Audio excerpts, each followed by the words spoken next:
Testing, testing. 1, 2, 3, 4, 5, 6, 7, 8. Testing, testing. Oh my gosh, it's so quiet. We can fix that.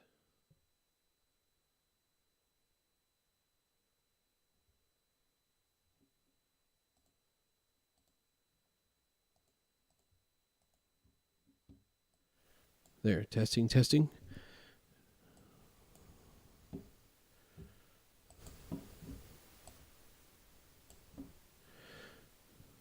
Testing, testing. 1, 2, 3, 4, 5, 6, 7, 8. Testing, testing. Okay, I think we're better now. Now I think I have that turned up too high. Is this better? I think so. Might be still be clipping a little bit, but it's better than it was. I've been podcasting from the comfort of my own kitchen for the last couple of podcasts. Not really sure why, but I've been jumbling around. If I plug the microphone into a different USB port, it brings up different settings for the microphone every time. So I gotta go through and check all the clips from my audio real time and see what's going on with that.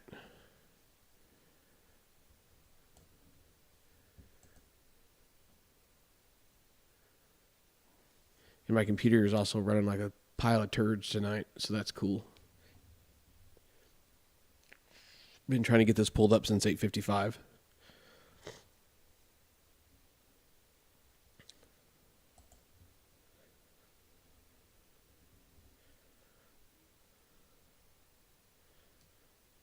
It's going to go, I promise.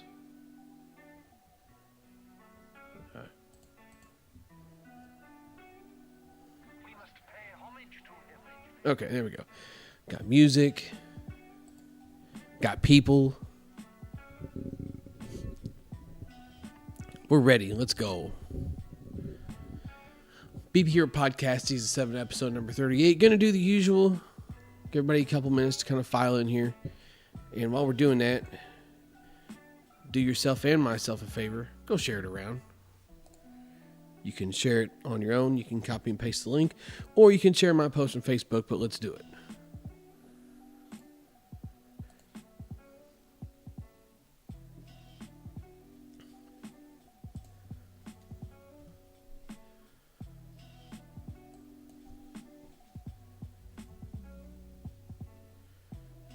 Okay.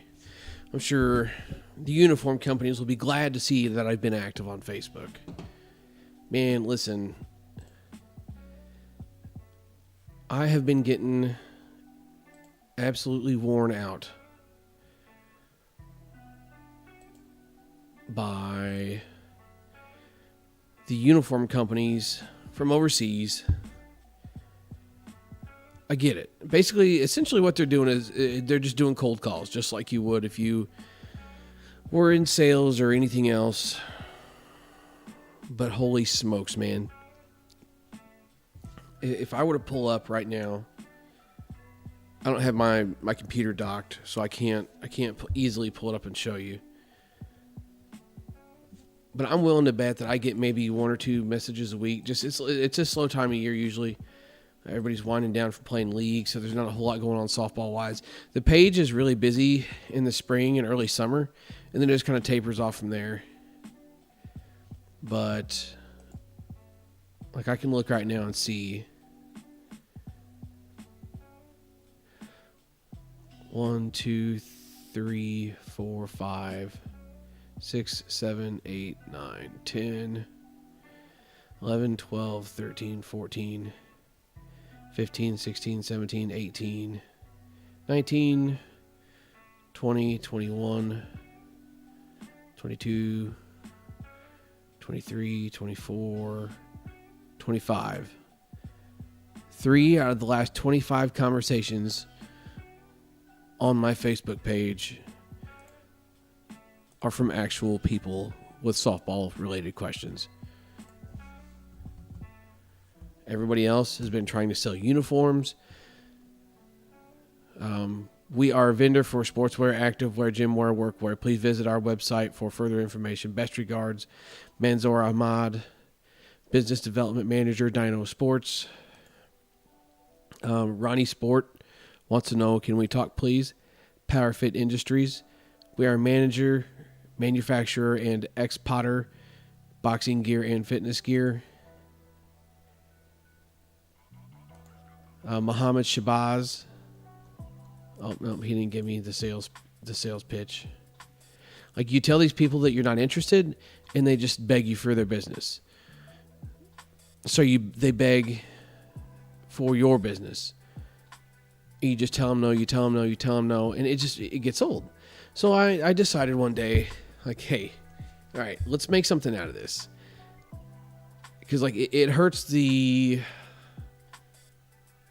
kind of the metrics of the page if you don't respond to the messages. If I just open the messages and don't respond, it hurts my response rate. If I open the message if I don't open the message, it affects my response rate. It affects the amount of time. Like, it all goes into the metrics of the page. So in order to keep that looking good, you have to at least acknowledge the fact that they're speaking to you. And I had it down to where it was literally the pages manager on my phone would pre-predict what I was going to say and let me click on the message and send it. We're happy with our current providers. Thank you for reaching out. And then I get the whole 90,000 pictures and of the work that they've done and all the mock-ups they've done. And then after that, it's please give me one chance. I send you sample, and I'll just say thank you for your time. And it's just back and forth, back and forth, back and forth. I just alternate between the two messages until they finally just give up. So then I got the bright idea one day. Guys, listen. I got the bright idea one day. I was like, all right, I've had enough. I fired up the old Google Translate. And most of these people are from the Middle East. So, like, Iran, Pakistan, and they tell you that in their sales pitch. We are from Pakistan. We guarantee 10-day shipping, yada, yada. Cool, great. I still don't need uniforms. If I need uniforms, I'm ordering them from Headbanger. But anyway. So on and on and on we go. So I was like, all right. So I'm going to fire up the Google Translate. Let's have some fun here. So I reply to the sales pitch in Spanish. And the response I got said just English. That's all it said. It's like, okay, here we go. I got this one going. So I said something else back in Spanish. Like, I'm typing out what I want to say in English, translating it to Spanish and putting it into the thing. Finally, the dude just gives up. It's like, haha, that's kind of funny, right? Because he was trying hard. English, please. English, please. English, please. No Spanish. English, please. So then I get another one, and I do the same thing. And he's still responding. Like, he's literally just typing back to me in English what he wants to say next. I feel like some of these are computer generated, but I don't think many of them are, just based on the interactions that you get if you actually engage with them. So I send a message back in Dutch, English to Dutch. And then I send one back Dutch to Spanish. And then I send one back freaking Irish to, just literally I'm just clicking random languages in Google Translate. And every time I send one, this motherfucker sends one back in the correct language. I'm like, what? Obviously, it's no secret. Like Google Translate is available to everybody. Well, this person is copying and pasting what I'm just blabbering into Google Translate, trying to figure out what language it is, because it'll tell you, like, identify language. They're figuring out what language it is and then responding in that language. I'm like, dude, I can't win. I had to just throw in the towel on that one. I finally just said, thank you for your time in English, and they never said anything back. I think they realized they were getting duped, because this went on for probably an hour before I finally just gave up. But my new thing now is just pretending I'm a computer automated message. They'll try and engage, and then they quickly realize, like, it's funny, some of them try.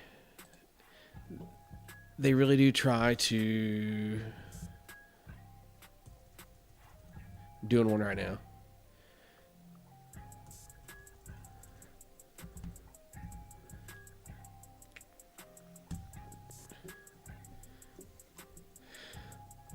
So some of these people think, I think they think I'm scanning for a computer by saying, I'll say computer. And they'll say no. And I'll say 1, 2, 3, 4, 5. And they'll say what? And I'll say testing. And they say, and then I guess like they must just think testing means send sample. So then they start talking about samples. So I'll just send back computer. And like on and on and on and on and on we go. But some people are just like, they finally figure out, like, take the hint, like, okay, I'm not getting anywhere with this because it's the only 3 things I send. But some people, it's so funny watching them try to, like, crack the code to see if they can get somebody on the line, you know? It's like the automated thing when you call in somewhere and it's automated. You, like, try to do the right sequence of stuff and then press 0 so you can talk to a human. That's what they're trying to do. Like, I'll say computer, 1, 2, 3, 4, 5, testing. Well, then it got to the point where the person would just respond computer to computer. And then I'd say 1, 2, 3, 4, 5, and they'd say 6, 7, 8, 9, 10, and then I'd say testing, and then they would say computer. I'm very easily amused. It's a good time. If they're going to waste my time, I can at least waste theirs back. It's rewarding in the strangest way, but I'm probably going to end up with ISIS on my doorstep one day or something, but it'll be worth it. It's been interesting. Yeah, Adams. Oh, it's great quality. And Adam, you know what? Here's the deal. There's a local guy here. He does it's not like he's the only one, but he does the overseas uniform thing. The quality's not terrible. I'm not going to sit here and say that it's bad. It's not terrible, but his biggest thing that he is good at, he's getting these things cheap enough. He's selling them relatively cheap, full dyes, relatively cheap. And then on top of it all, he can have them here in the States to your door in a ridiculous amount of time. There was a team that picked up a player for state one time, and they ordered his uniform on a Monday, and it was sitting at the hotel waiting for him on Friday when he got to the hotel for state. That's made overseas, shipped here. Who knows what that single uniform costs that guy? Some of these uniform companies say they do like single, they'll do single shirts, no minimum orders, this and that. So it's hard telling. But the frustrating thing is like, I'm essentially on a call list, and they're just passing the call list around, cold calling every person on the list. Because there is no way that there is this many uniform companies. I'm not buying it. There's no way there's that many uniform companies in that area. It's just them passing it around in essentially a computer call center. It's frustrating, but like I said, it's all for the metrics of the page, and I get that they have a job to do. Their livelihood probably does depend on that, and I do believe that some of them might also be scams. That is definitely a possibility as well, but it is what it is. That's what I do in my free time at break these days. So, whatever. What's up, Jason Herndon? How you doing? Gio, what's up, man? Shirts in yet? I'll tell you guys when the shirts are here. I've had a few messages. The ones that Ian were doing were on back order, and they didn't tell him until he ordered the shirts. But he got them in. They should be fixed up and ready to go here pretty soon. The cotton shirts that I had done local will also be done soon. And I've got to look to double check. The cotton t-shirt thing was an absolute flop. I didn't expect to sell a ton of those, but I personally don't mind switching up and going with the cotton t-shirt once in a while. I don't want to wear a dry fit every day of the week.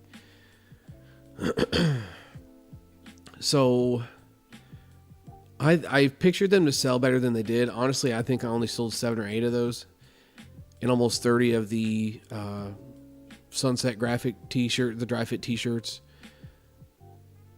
But what it ended up doing, to make it feasible, because I bit off more than I could chew. I priced them at a price that I thought I would get enough sold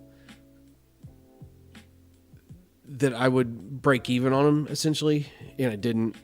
So I had to order extras because it was essentially pay X amount of dollars for the 7 or 8 shirts, or I could bump up to the next minimum quantity, which essentially made paying the same price and getting a bunch of shirts for free, and I'm still losing my ass on the shirts. But at the end of the day, it is what it is. I mean, that's the risk you take doing the business sometimes, right?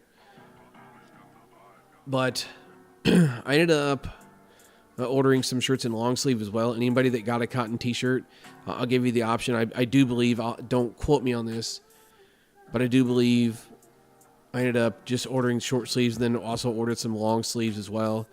So I'll give you the option before I ship the shirt if you want long or short sleeve. And I didn't even think about it until later. I should have offered the long sleeve. Winter time's coming up. Fall time's coming up. It would have been a decent option. So I'm willing to swap you out for no cost for the long sleeve shirt because I'm already losing it. I might as well just go ahead and suck it up, you know. So that's what's going on with those. Like I said, Ian's shirt should be done soon as well. When I get all the shirts shipped, I'm going to run the raffle for the buy the shirt, get entered for the bat giveaway. We're doing the headbanger. So everything's rolling there, and everything will be squared away with that here pretty soon. And I know, give me just a second.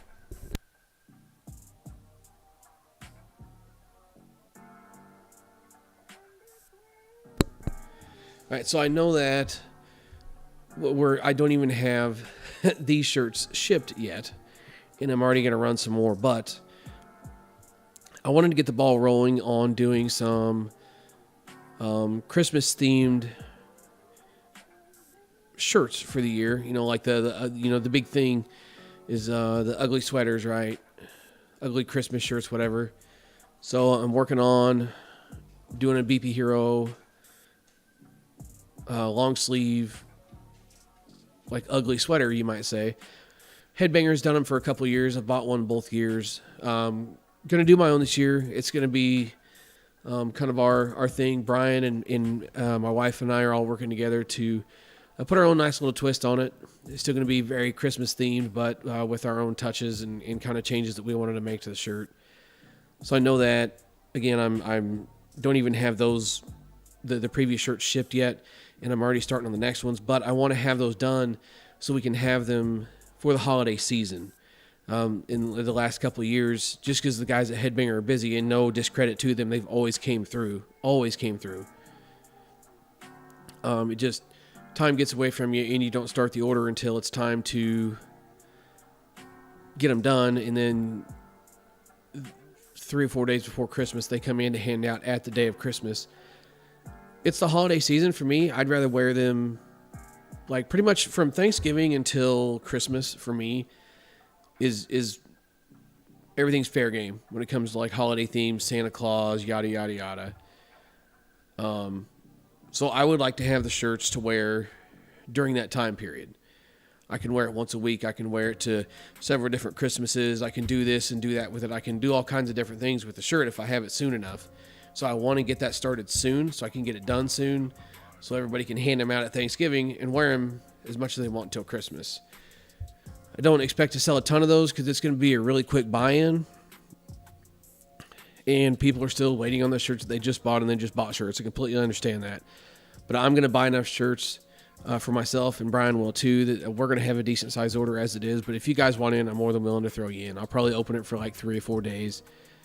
And then that'll be that. I don't have pricing yet because I'm still deciding on a couple of different factors here.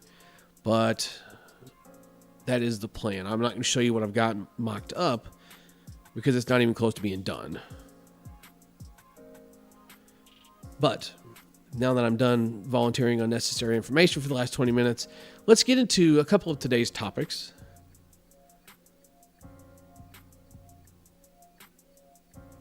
I got to sift through the computer here to find said topics. And if anybody's got anything they want to talk about, you know the deal. Just drop it in the comments.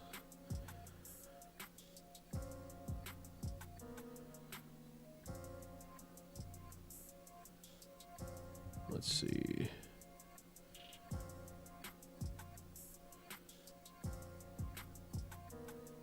Where's it at? Oh, this is going to kill me.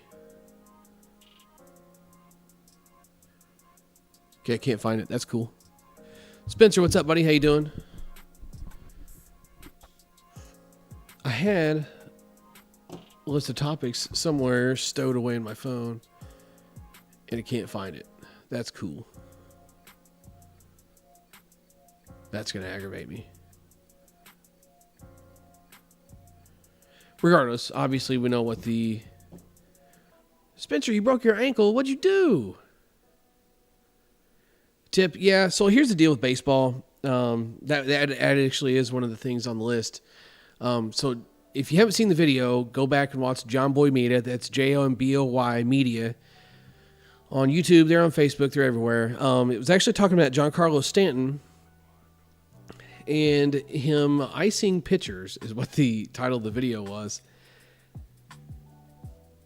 And essentially what he's doing, I'm not going to replay the video just for avoiding a copyright strike. But essentially what Stanton is doing is he's getting to a point of leverage in the count.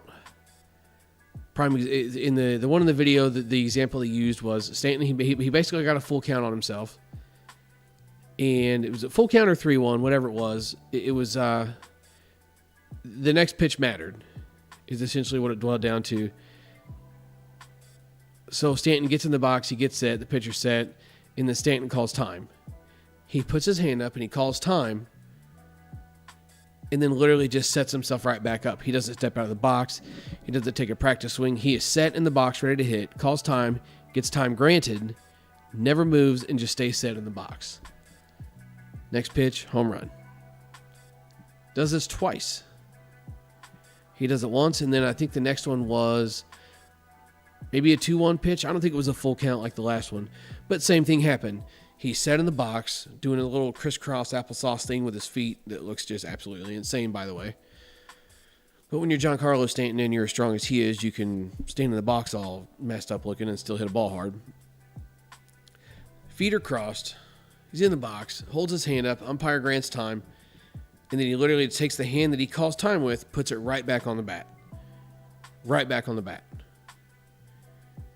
And just stands there, set, ready to hit, waiting on the pitcher to throw the pitch, and the pitcher's not even on the rubber because time was granted. Next pitch, home run. Did it twice. He's done it twice in the postseason. Is it just him playing the game? Is it him not feeling like he's set, and the pitcher might quick pitch him? Who knows? I personally think it's him playing head games, and he's going to mess around and get ear hold. Is I think what's going to happen. But being the playoffs, maybe he'll get away with it. Maybe that's his point of leverage, is knowing they're not going to throw at me because it's the playoffs. I don't know. But it got me thinking on the whole 3-1 thing. Watch a conference softball game sometime. Watch upper-level softball. Also been guilty of doing this myself at times. 3-1. 3-1 pitch. Deep for a strike. Step out. Call time, step out. And then step back in. It's nothing more than just to try to throw off the pitcher's rhythm.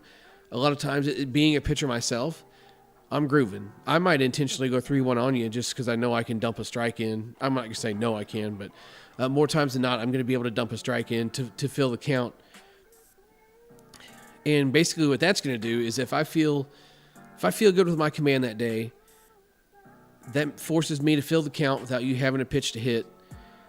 And then I have to make you hit my pitch because I know I can get my pitch close enough that you're going to have to be worried about swinging at it. There's strategy behind that. Like especially if it's a guy that like I'm not really all that interested in pitching to, I will more or less go 3-1 on him, dump a strike, and then the next one may not even be close. I may throw ball forward depending on what he likes to hit. I usually try and miss close to where he likes to hit. And when I say miss, I mean like what the hell are you swinging at kind of stuff. But it's going to be something that he's willing to entertain hitting is usually what I'll do if I don't mind walking somebody. But back on topic. So stepping up for 3-1, you're icing the pitcher. You're kind of making the pitcher think about it. You're breaking his rhythm, basically. If I'm intentionally going 3-1 on you and then waiting to dump a strike in, you're breaking my rhythm. Or even if I do miss with a couple of close ones and know I can dump a strike in, you're breaking my rhythm. It's slowing me down. It's messing me up. There's people that think that stuff actually works. It does not bother me.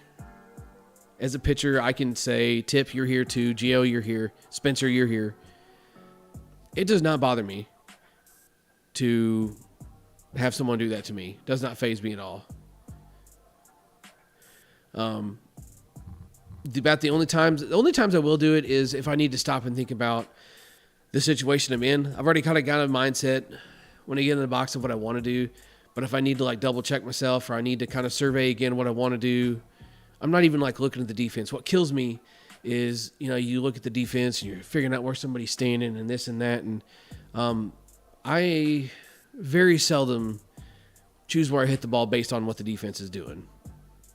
About the only thing that I'll choose where I hit the ball when it comes to based on what the defense is doing, if I'm just looking to get a ball past the pitcher, just looking to basically hit the weak side of the infield. That's about the only time I think about where the defense is at. Otherwise, like, I need to do my thing. I can't worry about where somebody's standing and try and hit around them. I am, if I come up to the plate and I'm dead set on pushing, I'm going to push. And maybe 3-2 is for me to kind of lock back in, like get out of the push mentality, maybe kind of reposition myself in the box a little bit. I do move myself around in the box, kind of depending on what I want to do. So I'll take the time to do that so I don't get caught moving while the pitch is coming in, or gives me a chance to reset myself and do that kind of thing. But that, like I said, that's seldom that I do that. Gio says he's typically steals signs from the dugout. So I don't know. I don't get it. There's a lot of people in slow pitch that do it, and it's whatever. But the fact that Stanton was doing that in the MLB, like, again, is he playing mind games? Is this something that he knew that he's going to start doing to make sure that he's set before the pitcher throws? Who knows what it is? But it's interesting, and it made me think about every player stepping out on a 3-1 pitch. So if you haven't checked that out, go check that out. And think about stepping out on a 3-1 pitch for the rest of your life, apparently. Because it works. You hit home runs when you do it. But the topic up top here. Why do you play softball? Kind of an interesting question. I've been kind of diving down a weird road for the last few softball-related topics here, these last couple of podcasts. But I don't know. It's just got me thinking, like, why do you play softball? Like, I can tell you why I started playing softball. I started playing softball because, it's about the competition, right?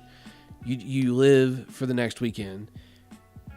You're at the ballpark on Saturday already thinking about the next weekend. Playing, 3 weekends a month, all summer long. I've been there. I did it. Played a lot of softball doing that. And it was you're hungry. If you're belonging to a team, you're always kind of trying to come out and better your team, looking for the next best guy, looking for this, looking for that. Or if you just kind of get out and pick up, get in where you fit in, it's where can I be and compete next weekend. But as time has gone on, I find myself showing up just to have a good time. And it's not that I don't want to play. It's not that I don't want to compete. I just feel like maybe my priority has shifted a little bit, and I don't know. I don't feel bad about it. When I say I don't know how I feel about it, it's not that I feel bad about it. But like Jamestown. Yeah, we did win the tournament, yes.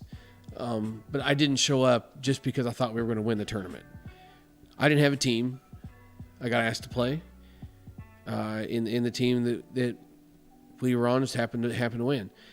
I would have played with a couple of the other teams that did ask me to play. and had a good time. Because playing the game is still fun. Getting out there, competing, doing the thing. Like I said, I don't show up to lose. I'm not going to try and lose. I'm still going to give it everything that I've got to give it, which isn't much anymore, but I'm going to give it everything I got. But the fun I have off the field is where it's at. I have more fun off the field than I do on the field at some of these tournaments that I go to. Jamestown being one of them. Getting to hang out, catch up with everybody, see everybody you don't get to see a whole lot because people are. If you live in the Midwest, if you live in mid-Missouri, you go to Kansas City or St. Louis every weekend to play. Those are your options because there's not a lot of softball in mid-Missouri. So you have to go to Kansas City or St. Louis to play. So if you don't do either one of those, you don't get to see people a whole lot. Sometimes that's my chance to see my friends, is to show up at the ballpark, play some softball, and then just laugh and giggle with my friends like we're little school kids. If you're friends with me on Facebook, you saw the picture of me absolutely just driving snacks up the wall. I won't say violating him because no parts were touched. It was a PG picture. He was not willing to take the picture, but we took the picture. Just acting like dummies. Me and Snacks and Donkey and Micah was over there with us, and we're just laughing, goofing off, having a good time, watching softball. It's about the environment, maybe, is more what I'm trying to say, than it is trying to go out there and compete and win. Obviously, the point of the game is to win. The point of the showing up is to win. I'm not going to show up and go 0-2, but prime example, I can go 2-2 and still feel like I had a good day, and I did that at Home Runs for Heroes. I went 2-2, and the only thing I walked away from the day thinking to myself was, I wish our last game would have ended differently from the standpoint of the meltdown we had. I can't remember if I talked about it. I think I talked about it. If I'm not going to rehash it because I don't feel like beating the dead horse if I did talk about it already. But we personally as a team completely self-imploded. A couple of calls we disagreed with, yada, yada, yada, on and on and on. We just melted down. Still had fun. Still had a great group of guys. That was an absolute ton of fun to get out and do that stuff. And I think that's just more of the speed of softball that I'm at these days.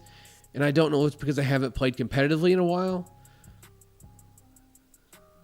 or if that's just what I'm about. I can't decide. But when I first started playing, it was to win. It was no question it was to win. It was to show up and win every weekend, take every base you can, get every hit you can, take every last out you can possibly get. Is to these days, it's slap a single, wait for the next guy to hit. I'll run the bases. I don't give a damn. It used to be the second I got on base, I'm looking for a runner, because we got to get this run in. But now it's, hey, you want a runner? It's like, man, that's up to you guys. I don't care. I don't mind running. Obviously, I'm slower than molasses in January. But I'll do it. I don't give a damn. Does that mean I'm not competitive, or does that mean just things are changing? I don't know. Because I could very well just be a as Tony Wales would say, be an athletic supporter. Be the jockstrap of the team. Be the athletic supporter. Show up, cheer the boys on, visit with everybody. Because that's one thing I really do enjoy it. I do enjoy visiting with everybody, meeting new people, meeting new subscribers. Meeting subscribers, meeting the people that I've been friends with for years, meeting the people that have met me through YouTube. It's really cool. It's an experience that is something that's very unique. I wish more people could get the experience of something like that. When you go to certain places or certain tournaments, there's not very many people that don't know who you are, and it's not like I want to be that person. But it's just, I'm lucky enough to go damn near anywhere and be respected. And that's a nice thing. It's nice to get a warm welcome wherever you go. It makes you want to go. I guess that's kind of where I'm going with this. Like, it makes you want to go out there knowing like people are looking forward to seeing you. People are excited you're there. Yeah, I could talk to a complete stranger for hours. We've done it before. That type of stuff is still really fun. Really, really fun. Like if I had to play, if somebody's like, hey, we're playing for the C team next year and we need a pitcher or we need a catcher that can hit or this, that, whatever else, like it'd probably have to be with my friends or I'm not sure I'd play.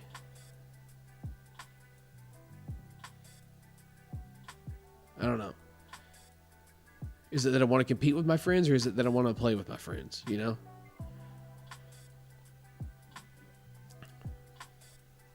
But enough with the deep speeches with BP Hero. Getting weird and off the deep end. Spencer says he plays to get away from real life. Yeah, it is a nice little escape. I do think next year I want to play League again. I quit playing League altogether almost. I think I want to play League again. I'm gonna kind of jump back on the wagon a little bit because I do think not playing League does affect me in the long term. You don't get game swings other than the tournament games, and you can take as much BP as you want, but sometimes even if it's just 4 swings in a league night, game swings make a difference because you can hit a ball and hit a ball and hit a ball and hit a ball in BP with nobody standing out there and feel like it might be a hit, and you get into a game and you're like, damn, that's not a hit. Or, just going through the reps, going through the motions. Honestly, the defensive side of things. Because you don't go to batting practice and take grounders. You go to batting practice and hit. So you never seen a defensive action besides a game. If I play a tournament every 6 weeks, guess what? It's been 6 weeks since I saw a ground ball. And before that, it was 6 more weeks.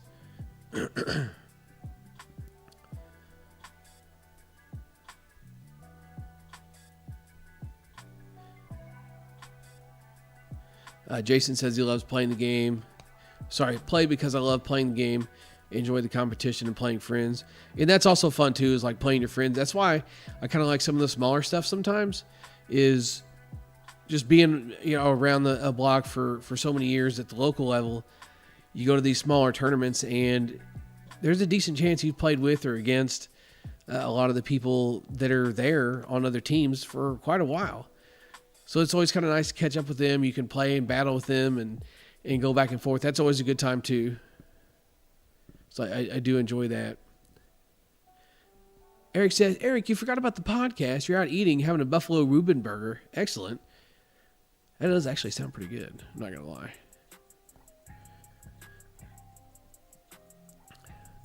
Jason says, put cones out there.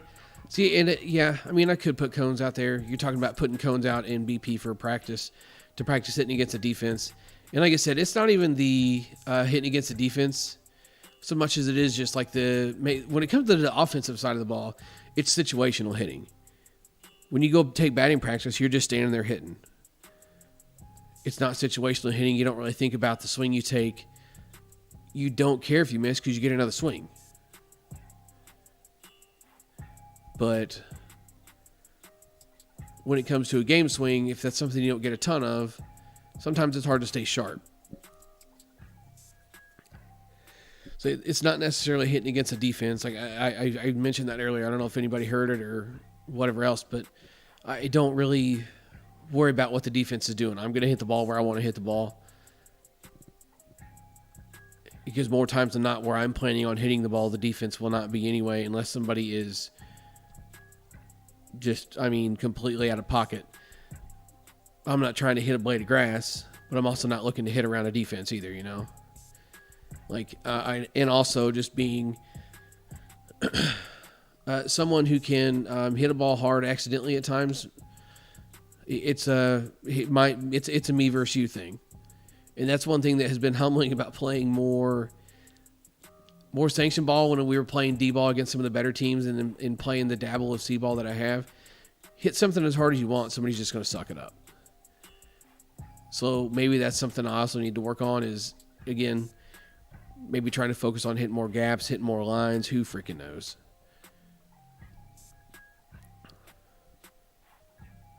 Gio says he plays for the competition and getting to play with and meet a lot of great people over the years. The relationships you build in this game last a lifetime. Yeah, absolutely. I wouldn't be where I am career-wise without softball. The relationships and everything else that I built, I've got friends that'll be my friends for a lifetime because of softball. Gabe is one of my best friends. Hates the game of softball now, but I met him through softball.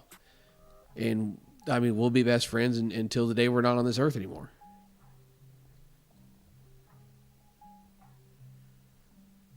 Jason says, come on down to softball spring training. Have a blast. I think next year I'm going to try that avenue. Maybe try and do a spring training, do a couple Spider Super Drafts. If I want to get out and mingle and hang out with people and meet new people and play ball, it's... Maybe I'll give that a try and see if that kind of sparks the interest. Because there's times where I'm like, you know what, forget it. I don't want to play another game. I don't want to play another damn game. I just want to go hit BP and make videos. But then it's like, why are you going out and hitting all these softballs? Why are you practicing? What are you practicing for? If you like creating content, you can do that doing anything.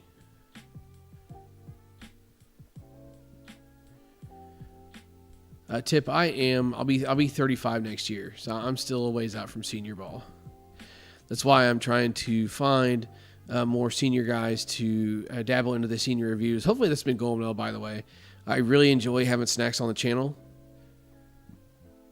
from a hitting aspect and an experience aspect. He's been around the block a time or 10.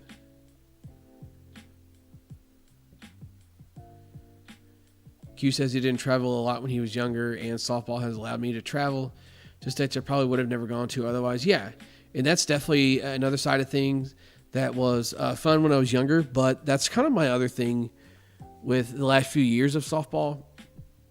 I don't want to go to Lawrence, Kansas every weekend. I don't want to go to O'Fallon, Missouri every weekend or wherever the hell Ozzy's is at, or BMAC. BMAC is obviously in Bridgeton, St. Louis area, whatever. But I don't want to do 2.5, 3 hours in a car one way every weekend, or even the weekends that I want to play. That's just not. I'm kind of over that. There's not much softball around here, which makes that a predicament of if you want to play, you got to go. Maybe I just need to cut a YouTube check and go buy a helicopter, you know? Tony says a lot of league is 4-man and tournaments is a 5-man. It's very different. Again, I'm not really paying attention to defense. I'm hitting where I want to hit. I say I'm not paying attention to defense. Like, I set myself up to hitting a 5-man. I practice hitting a 5-man when I take BP. So if I line out to a right center fielder, big whoop. That's a gap on Saturday. Not mad about it at all. It's frustrating. And yeah, Gio, yeah, I know that we've been trying to hook up and get together to get the senior stuff going as well. I'm all ears with whoever senior guys want to be down with the senior stuff. If we can meet up and hit. As long as we can meet up and hit and do that thing, like I'm totally down.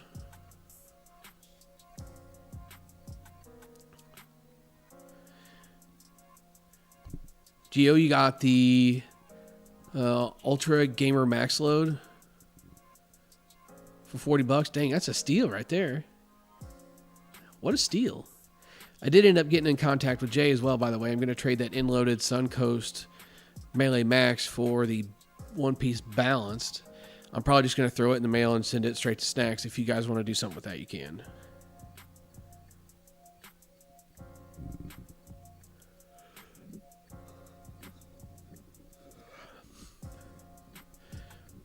But guys, listen. We've hit the 45-minute mark. I need to get off here and go post a couple of bats for sale. Used bat market sucks right now. It's so bad. But I got to get some of this stuff moved so we get some other stuff going. And I need to do a little editing too. So A little bit of a short one tonight, but we're committed. We're doing it every Wednesday. So thanks for tuning in this Wednesday. Words are hard. Thanks for tuning in this Wednesday. I'll catch you next Wednesday. Sweetheart, in case you hit it, BP Hero, catch you next time.